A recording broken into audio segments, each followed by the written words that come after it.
এই খ্রিস্টান চার্চ আমাদের বর্ধমান তেঁতুলতলা বাজারের সামনেই রয়েছে, রাধাবল্লভী মিষ্টির দোকানের সামনে। তো যীশু খ্রিস্টের এই 25শে ডিসেম্বর নিয়ে কিছু কথা বলি, শুনুন। 25শে ডিসেম্বর আমাদের পবিত্রতা যিশুর জন্মদিন। বেথলেহেমের সেই পবিত্র রাতে জন্মেছিলেন আমাদের ত্রাণকর্তা যিশু খ্রিস্ট। তার জীবন আমাদের প্রেম, ক্ষমা ও ত্যাগের পথে চালিত করুক। শুভ বড়দিন। যিশু অর্থ মুক্তিদাতা। ঈশ্বরের পরিকল্পনা অনুযায়ী তিনি পৃথিবীতে এসেছিলেন আমাদের পাপ থেকে মুক্তি দিতে।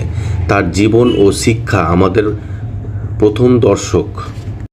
যীশুখ্রিস্টের জন্মদিন উপলক্ষে তার দেখানো পথে হেঁটে আমরা যেন পৃথিবীটাকে আরও সুন্দর করে তুলতে পারি। তার আশীর্বাদ সকলের উপর বর্ষিত হোক। যিশু খ্রিস্টপূর্ব 6 সালে জন্মগ্রহণ করলে 24 খ্রিস্টাব্দে তিনি 30 বছর বয়সে পরিণত হতেন এবং 33 বছর খ্রিস্টাব্দে তার ক্রুশবিদ্ধ হওয়ার সময় তার বয়স প্রায় 39 বছর হতো। কিন্তু যদি তিনি 36 খ্রিস্টাব্দে মারা যেতেন তবে তার বয়স 42 বছর হতে পারত। আমরা প্রায় শুনি যে যিশু যখন ক্রুশবিদ্ধ হন তখন তার বয়স প্রায় 33 বছর ছিল এবং তিনি মাত্র 3 বছরের পরিচর্যা করেছিলেন। কিন্তু আপনি কি কখনো ভেবে দেখেছেন যে এই সংখ্যাটি কতটা সঠিক, অথবা কেন আমরা ধরে নিই এটিতে তার বয়স বিশেষ? সবাই ভালো থাকুন, সুখে থাকুন এই কামনা।